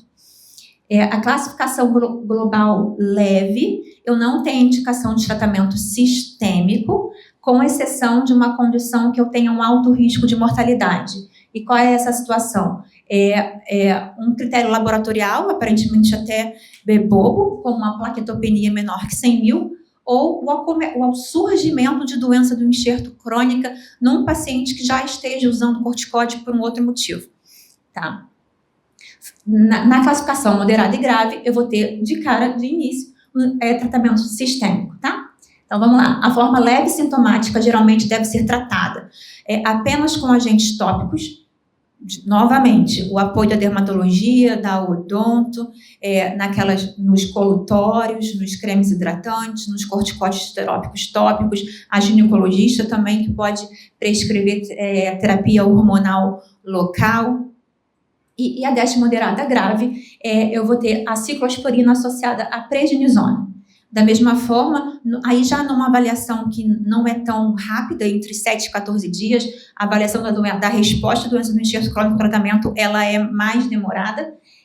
Se ele não responde, eu vou também pensar também na segunda linha, que acaba tendo um padrão parecido com a da DEST aguda, utilizando fotoaférese, Jacave, troca para outros imunossupressores, e aqui ainda tem uma outra opção de medicação oral, que é o ibrutinib. Lembrando a terapia adjuvante, né, que eu já repeti, oftalmo nos ajudando com colírio, os dentistas com os colutórios, o pneumo com os broncodilatadores, reposição hormonal na gineco, fisioterapia e por aí vai. Acho que era isso, gente. Obrigada. Bom, as complicações têm tratamento, evidentemente, né? E os graus, graças a Deus, não são sempre severos. A gente hoje está querendo mostrar, dar um voo, sobretudo, e quando a gente vai falar de complicação, parece que o transplante é só complicação, ninguém fica curado. Esse é o procedimento que tem maior chance de curar uma leucemia aguda e salvar a vida de uma pessoa em que o tratamento de uma leucemia aguda não funcionou, tá? Evidentemente, se a gente já tivesse tão avançado a ponto da gente abrir a boca do paciente, olha, toma esse comprimido aqui que está tudo resolvido, seria bem mais fácil, né? Parece que os hematologistas sempre buscam os caminhos mais difíceis, mas isso é essa terapia, isso é o que há. Hoje é o que o mundo tem para poder disponibilizar quando uma situação, né, desesperadora de uma doença séria como essa não se resolveu com tratamento convencional. O tratamento, por exemplo, de uma leucemia com transplante, ele pode acontecer tanto no momento de uma recidiva, ou a gente se antecipa ao transplante naquele paciente que a gente acredita que ele tem altíssimo risco citogenético, em que a probabilidade de cura com tratamento convencional é muito pequena. Tá? Bom, para fechar, eu queria conversar sobre outras coisas que são novas. Assim, a doença enxerto é uma doença criada, como a Aline estava falando, criada pelo transplante. Não existe doença enxerto se não tiver transplante. Então, daí está a grande responsabilidade da instituição, em que a gente vai ter pacientes avaliar esse risco antes. Se a gente gerar esse problema relacionado ao transplante, a gente sabe que o paciente vai estar em seguimento com a equipe e com o hospital num período de pós-transplante de pelo menos 6 meses a 1 ano, né, para poder cuidar disso.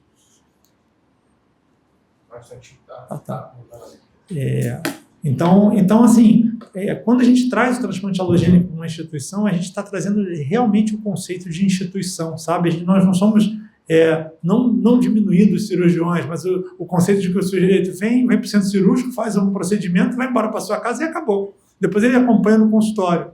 Não é assim, né? O paciente vem para cá, antes, para a gente planejar como a gente vai fazer, ele vai fazer o procedimento aqui, depois ele vai voltar aqui e vai ter um hospital de portas abertas, caso ele tenha intercorrência nas 24 horas para se rehospitalizar. E vai ser visto pelo menos 6 meses a um ano, toda semana, né? Na hora que ele melhora, a cada 15 dias. Tá? Então, é importante isso. Isso traz um conceito de instituição para o setor privado, assim, parecido com o que a gente é acostumado nos serviços públicos e não tanto nas instituições particulares, né? Bom, ainda tem algumas coisas que acontecem no cenário do transplante que eu queria mostrar para vocês.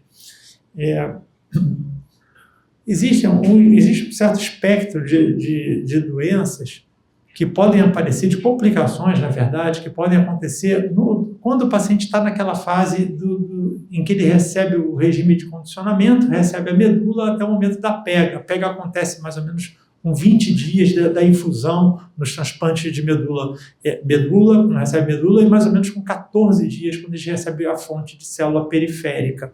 Tá? Então, 2 semanas para a fonte periférica, 3 semanas para a medula óssea.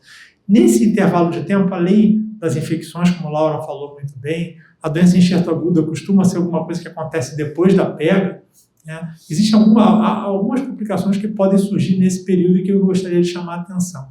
A principal, e que sempre nos preocupa, e que a gente costuma brincar, que existem infelizmente, algumas loterias do azar no meio do procedimento, e essa daqui é uma. É a doença veno-oclusiva hepática, ou SOS, Síndrome de Obstrução Sinusoidal. Então, e que a gente precisa que os hepatologistas estejam convidados para a festa também. Mais uma vez comentando como o transplante ele é um processo multidisciplinar. A microangiopatia trombótica que a Aline comentou, na maior parte das vezes por conta da ciclosporina, também pode ser uma complicação grave, né? As doenças enxerto agudo e crônica já foram comentadas, né? Uma hemorragia alveolar difusa naquele paciente que está com um quadro agudo, infeccioso, grave, ele poder ter sangramento pulmonar, está com plaqueta baixa, pode acontecer. Síndrome de extravasamento capilar, síndrome de pega, quando a medula pega, às vezes o paciente faz uma síndrome de extravasamento capilar e uma inflamação, que às vezes precisa ser tratada, curiosamente, a medula pegou, está todo mundo feliz, mas ele está tendo uma complicação dessa pega. Então, a gente também tem que ter essa vigilância e esse cuidado. Então, rapidamente, só para vocês saberem como o grupo europeu, né, de transplante de medula óssea faz o diagnóstico atualmente de uma doença veno-oclusiva hepática. Perceba que se ele está no 21 dias depois de um transplante, se ele tem um aumento, uma hiperbilirrubinemia, né, fica ictérico na maior parte das vezes. E mais dos dois, quer dizer, uma hepatomegalia dolorosa, um ganho de peso de acima de 5%, ascite, de maneira inexplicada, o paciente está com seu controle de balanço hídrico, e do dia para a noite ele ganha 10 quilos, sem uma explicação, pode pensar que o que está acontecendo é uma doença veno-oclusiva hepática, e a evolução é muito rápida. Às vezes o diagnóstico é muito difícil de fazer, porque o paciente que está hipervolêmico, o paciente que está com infecção, ele pode ter alterações que simulam esse quadro. Mas aqui, como a complicação ela é uma complicação grave, se a gente identifica esses critérios, o paciente deve ser tratado imediatamente. A gente tem um tratamento, que é o defibrotide, que eu vou mostrar. Recentemente foi descrita também uma síndrome que acontece após 21 dias, que é mais tardia, um tipo de VOD mais lenta, né? Essa é uma complicação letal se não tratada imediatamente. Então, por isso que eu queria mostrar. Em geral, a gente, uma vez que a equipe médica identifique isso lá no início, acontece logo depois, o paciente recebeu os remédios e logo depois ele está fazendo isso. Todos os pacientes recebem Ursacol, de medicamento profilático, para tentar evitar tanto a doença hepática de enxerto aguda que envolva o fígado, quanto a VOD, mas existem alguns escapes. Quais são os fatores relacionados com esse problema? Transplantes não aparentados, quando existe mismatch do HLA, os regimes mieloablativos, principalmente com a incorporação de busulfan e TBI, como havia falado, TBI, radiação corporal total, tá? Tem alguns fatores relacionados ao próprio paciente e algumas doenças especificamente, por exemplo, quando a gente não faz transplante de talassemia, a gente não faz pediátrico, mas assim, nos transplantes pediátricos, como talassemia é mais prevalente, certo? O que a gente mais observa na mielofibrose e alguns fatores, por exemplo, o paciente no pré-transplante com aumento de transaminases, ou se ele tem sobrecarga, principalmente sobrecarga hepática de ferro, e muitos pacientes nossos têm ferritinas acima de 5.000.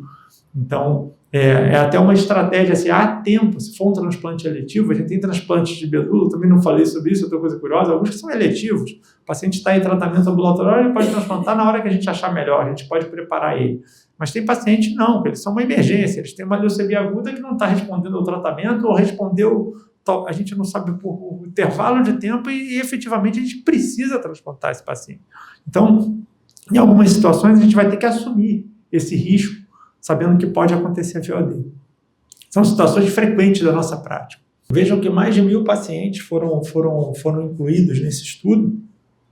Então, mais de 1.000 pacientes que poderiam desenvolver VOD, alguns que tinham falência orgânica associada à VOD e outros que não. A VOD, se não tratada, ela vai evoluir com uma falência orgânica, vai virar um paciente de UTI extremamente grave, né? E vejam aqui o defibrotide, que foi o medicamento aplicado na sua dose de 6,25 miligramas por quilo, é feito de cada 6 em 6 horas por 21 dias. Então, esse é o medicamento que a gente tem que ter na prateleira, ou o mecanismo de compra rápido, caso isso venha a acontecer no transplante, tá? De altíssimo custo, só ele mais caro que o transplante, deixe-se de passagem, é importante falar. Então, vocês vejam que com isso, pacientes que passaram por VOD, mesmo VOD com disfunção orgânica, alguns pacientes conseguem ser salvos dessa complicação, que acontece numa proporção de 5% dos transplantes. Ela não é uma complicação muito frequente, graças a Deus. Mas ela tem que ser reconhecida, porque é difícil de reconhecer, ela é uma mimetista de outras condições que o paciente tem, e uma vez ela reconhecida, a gente não vai ter nem tempo de confirmar, a gente vai ter que tratar para depois entender, para tentar salvar a vida desses pacientes que desenvolvem essa complicação. Nós temos algumas VODs, né, que perdemos alguns pacientes em transplante com VOD na nossa história, assim como salvamos a vida de alguns pacientes com VOD na nossa história. Todos os que salvamos foi com defibrotide. A microangiopatia associada ao transplante é curioso, que assim, pode parecer uma coisa simples, né? É só uma hemólise. Não é. Assim, isso aqui também é bastante problemático. Uma doença do endotélio causada muitas vezes pela ciclosporina, que o primeiro ponto é o cara desenvolve uma hipertensão gravíssima no meio de difícil manejo no meio do transplante, e você não consegue explicar, né? Junto com uma trombocitopenia e níveis elevados de LDH. Nesses pacientes é ideal fazer uma urina de 24 horas, porque eles evoluem com proteinúria. E, curiosamente, aquilo que é o carimbo, né, de uma microangiopatia trombótica, que é o paciente ter uma hemólise intravascular e que faz obstrução, né, do endotélio e da microvasculatura, levando à falência orgânica, sobretudo a renal. Os pacientes podem desenvolver insuficiência renal aguda. Então, olhar o sangue periférico e ver os esquizotos é um achado assim, que acontece lá no fim. Quando você identifica isso aqui, é porque ela já está totalmente instalada. Então, tem que se pensar antes. E é uma complicação que acontece, na maior parte das vezes, associada ao uso da ciclosporina. Aqui um pouco da complexidade de como é o manejo disso também, né? Algumas perguntas que a gente tem que fazer. Se o paciente está com infecção, controlar a infecção, né? Você tem que evitar transfusão de plaqueta nesses pacientes, mesmo com trombocitopenia, você está jogando mais lenha na fogueira de um processo trombótico de microcirculação. Então, talvez você tenha que fazer os estimuladores da trombopoetina, tá? E também da eritropoetina para esses pacientes, né? Então, medidas para controlar a hipertensão arterial, evidentemente, clínicas, né? E aí, outras perguntas, o paciente ele tem doença enxerto hospedeiro aguda, se tem, ele vai entrar com corticoide para tratar a doença enxerto, porque as coisas estão misturadas, né? Se o paciente ele tem uma VHD subclínica, também vai receber corticoide. Ele está usando um inibidor de calcineurina, seja ele tacrolimus ou ciclosporina, qualquer um dos dois pode fazer o mesmo problema. São remédios que a gente usa virtualmente em todos os pacientes, né? Se ele está, deve ser suspenso, na maior parte das vezes, trocado por bicofenolato mofetil, que é um outro que não faz esse tipo de problema. Se o paciente tem altos anticorpos nesse contexto, provavelmente o melhor tratamento desse paciente, se a síndrome estiver instalada, é fazer uma plasmaférese ou então um rituximab. Curiosamente, se esse paciente começa a ter, além da proteinúria, ele tem alterações do complemento, né, da cascata do complemento, esse paciente tem que ser tratado com os novos medicamentos, né, que são medicamentos que bloqueiam a cascata do complemento, que também são medicamentos de alto custo, que a gente usa síndrome hemolítica urêmica, na PTT e outras síndromes hematológicas. Na maior parte das vezes, esse controle aqui, com a suspensão da ciclosporina, em geral, o quadro é um quadro limitado, quando identificado rápido, sabe? Se deixar o quadro evoluir, o paciente vai acabar em tratamento com plasmaférese ou com eculizumab, que são medicamentos, já são procedimentos mais complexos e de alto custo. E a síndrome da PEGA, que acontece também aqui, acontece no transplante autólogo, né? Então, alguns pacientes, eles fazem um rash na hora que pegam, inflamam, fazem uma síndrome de extravasamento capilar, sabe? E aí, quando é transplante alogênico, confunde um pouco com o diagnóstico de doença enxerto aguda, como a Aline bem falou, rash cutâneo da pele é um dos achados, doença enxerto aguda, rash cutâneo, né?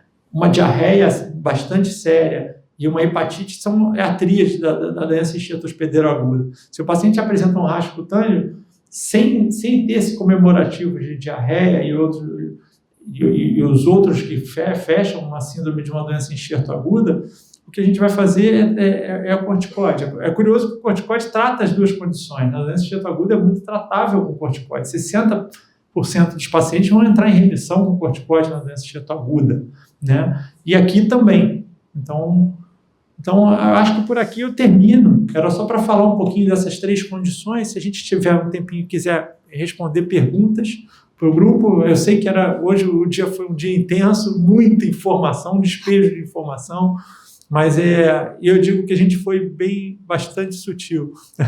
Assim, para vocês terem uma noção, lá em Seattle, eu comentei que o transplante alogênico ele ganhou o prêmio Nobel, né? E a maior instituição do mundo de transplante alogênico fica em Seattle.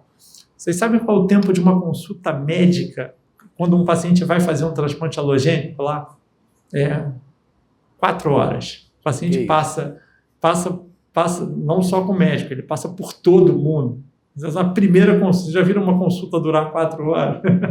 Então, isso mostra que é um procedimento que ele pode abrir muitas portas e ter vários caminhos que a gente, quando planejou, a gente pode tentar estabelecer o risco, mas vários outros tipos de complicações podem acontecer e que a gente é difícil mesmo a gente poder conversar com o paciente, porque imagina, se você vem para mim no consultório, eu dou uma aula para você de tudo isso que a gente falou agora, o que você vai fazer? Muito obrigado, doutor, eu estou indo embora, não vou fazer mais nada não, vou ficar com a doença que eu tenho, né?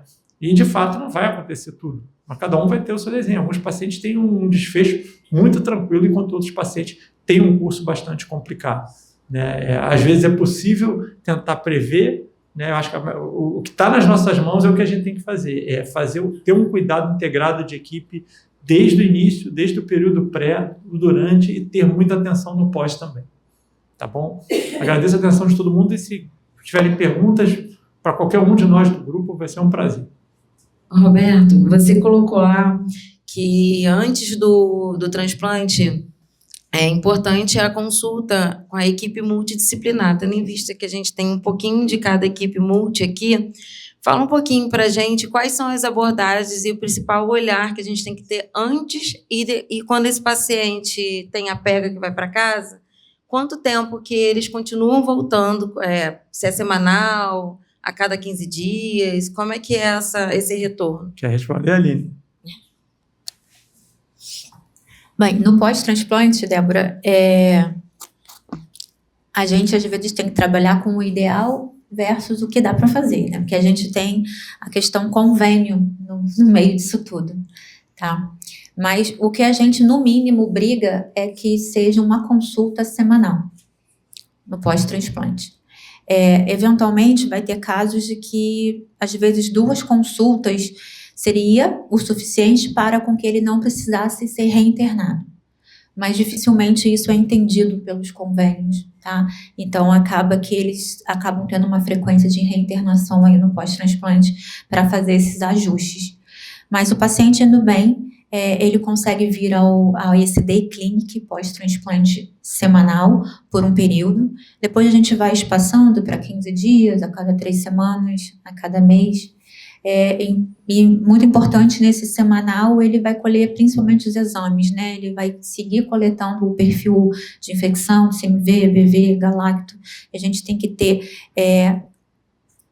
um tratamento rápido desse laboratório para que a gente tenha um resultado rápido, para que na semana seguinte a gente já consiga fazer as intervenções necessárias, dosagem de ciclosporina em 1 ou 2 dias de retorno, para que ainda em casa a gente, aumenta um comprimido, diminui um comprimido, tá? E necessidades transfusionais, suporte de hematopoiese, uso de granuloquímia, uso de Emax, transfusão, isso tudo a gente faz num atendimento de day clinic pós-transplante. Quer falar, Roberto? Essa consulta, qual é a visão? Então, a gente tem que primeiro entender, fazer totalmente o planejamento do paciente, né? Que doença o paciente tem? É maligna, é benigna? Isso a gente já nos ajuda a saber qual é o regime de condicionamento, qual a urgência que a gente tem nesse transplante. É ele eletivo ou não é eletivo? Isso já é outro ponto, que aí daí já vai sair a estratégia. Como que a gente vai fazer esse transplante? Vai ser um transplante mieloablativo? Vamos usar... Como é que vai ser a coleta do doador? Vai ser fonte periférica ou a gente vai ter que reservar centro cirúrgico para a equipe toda aí? Entendeu? Então, assim, a estratégia do transplante começa aí. Eu acho que a equipe pode nos ajudar em auxiliar em todos os exames que se fazem de rotina. A gente faz exames de rotina, sorologias, né? A gente faz prova de função respiratória, a gente faz ecocardiograma. Aliás, dependendo do paciente, a gente sempre pede ajuda à cardio-oncologia para poder passar por uma consulta com a cardio-oncologia para saber qual é o risco cardiovascular. É impressionante como as doenças cardiovasculares elas se cruzam com as doenças oncológicas ali em algum momento, né? E ainda os pacientes com os medicamentos que a gente faz e submetidos ao estresse de um transplante, muitas das vezes eclodem no meio do procedimento, né? Então esse tipo de avaliação.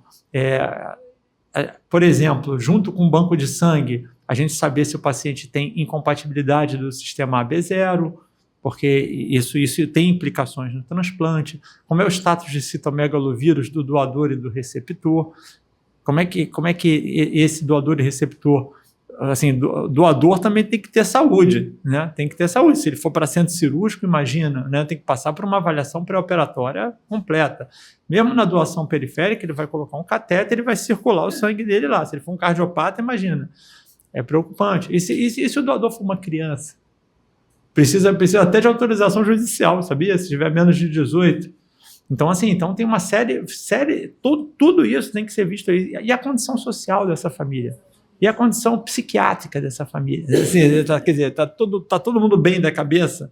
Assim, são outros pontos importantes. Você imagina um tratamento que o paciente vai ter segmento. Então, digo, o assistente social tem ponto importante. O cuidado bucal dessa pessoa, como é que é? A gente tem que fazer alguma coisa antes? Podemos ir adiante com o transplante?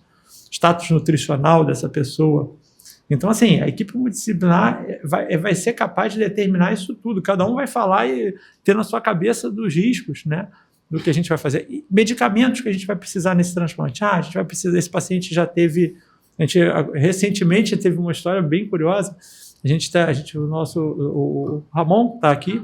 Ramon, a gente revacinou ele depois do primeiro transplante, ele recaiu, tem uma leucemia de células dendríticas, e aí ele pegou e ele não soroconverteu. E o doador dele, embora ele tinha um NAT, que é a pesquisa que o banco de sangue faz, né, de PCR para o vírus da hepatite B tivesse negativo, ele tinha um anti-HBC positivo. Então, a gente teve que deu um maior rolo isso no transplante dele. A gente deveria ter enxergado isso antes, mas a gente só foi enxergar lá. ele precisou fazer uma imunoglobulina anti-hepatite B, que é uma coisa que só tinha na Fiocruz, para conseguir foi uma confusão danada. Isso você está falando do segundo transplante Do segundo transplante dele. Ele foi vacinado, que a gente não prestou, que ele não tinha o anti-HBS, ele era uma pessoa como se não tivesse imunidade contra a hepatite, e o doador, embora também não tivesse nenhuma cópia viral, nessas situações, por ele não ter defesa, é recomendado que ele faça uma imunoglobulina contra a hepatite B. Então, assim, estou dizendo, o mundo do transplante ele abre muitas portas, né? Foi a primeira vez que a gente teve uma situação como essa. E ele já tem histórico de doença no enxerto, né? Sim. Ele Teve doença enxerto crônica, ele teve um pouco de vitiligo. Ele recaiu depois de 5 anos, né? Uma leucemia aguda que, para a gente, tecnicamente curada. A gente costuma falar que depois de 5 anos está curado. É uma doença bastante rara, a dele, caso que você tenha a oportunidade de ver. Roberto. Falou, meu quê? Alô, alô? Alô? Alô? Agora foi. Acho que o avançar da hora também, né? Mas eu queria até fazer uma pergunta. No início ali, você falou que os pacientes passam por radioterapia. E eles internados aqui não tem radioterapia no hospital. Como é que funciona isso? Então, E uma outra coisa, eu estou seguindo a pergunta. Quando definitivamente nós vamos começar a receber esses pacientes aqui no hospital? O pessoal se preparar aí. Bom, então, a irradiação feita no transplante, ela é uma irradiação que ela tem que ter um técnico especializado, tem que ter, não é todo o serviço de radioterapia que faz TBI, esse é o primeiro ponto, né? Então, aqui em Niterói é o grupo da Oncomed e o grupo da COI que fazem, né? Os pacientes vão para a Oncomed, lá para São Francisco, para fazer, e tem que ter uma aparelhagem ultramoderna e equipe que faz isso. Em geral, o paciente vai sair de ambulância para fazer. A radioterapia, ela, nos regimes mieloablativos, ela é feita 3 dias. Então, o paciente tem que ir 3 dias consecutivos. Ele já começa o transplante assim. No TBI, ciclofosfamida, para tratar uma LLA, uma leucemia linfoblástica aguda. Então, ele interna no hospital, bota o catéter, e aí vai os 3 primeiros dias fazendo a TBI. Na fase que ele não está em aplasia, então sair na rua não tem muito problema. Embora a TBI possa parecer uma coisa extremamente agressiva, você acha que o cara vai sair de lá queimado? Não, nada. O paciente volta, ele está muito bem, tá? Não sente nada. Alguns têm um pouco de náusea, tá? E aí é esse trânsito por 3 dias. Nos transplantes haploidênticos, eles todos têm TBI também, mas um diazinho só, e é no último dia. Também costuma ser antes da fase do paciente estar aplasiado. Então, o paciente sai, tem que ir numa UTI móvel, faz o procedimento e volta, né? É tudo programado. A gente autoriza a radiação, autoriza o transplante, os pacientes vão à consulta na radioterapia pré-internação do transplante, faz parte do planejamento também, tá? Então, isso é importante. Com relação ao transplante, bom, a gente está querendo começar. A gente já há algum tempo trata pacientes com leucemia aguda aqui, né, e automaticamente as indicações de transplante são altas, né, nos pacientes. A probabilidade de um paciente de leucemia aguda precisar de um transplante é alta, e os pacientes têm feito realmente no CHN. Então, a gente está terminando os últimos casos no CHN para tentar começar a fazer aqui.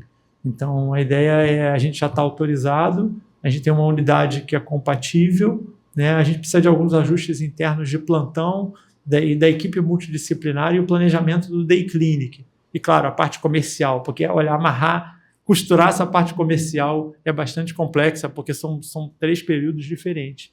A diretoria está, nesse momento, trabalhando a parte comercial. A gente hoje vai ter reunião da equipe multidisciplinar saindo daqui para a gente já programar. A gente tem uma paciente que há uma possibilidade da Petrobras da gente querer fazer no ano que vem, que foi tratada por nós, está em tratamento ambulatório, é uma paciente mais crônica, é um transplante aparentado, totalmente compatível, e aí a gente não tem muita pressa no transplante dela, então a gente está pensando na possibilidade de poder trazer esse primeiro caso, primeira experiência, né, que vai ser uma super experiência do ponto de vista administrativo e para a instituição mesmo.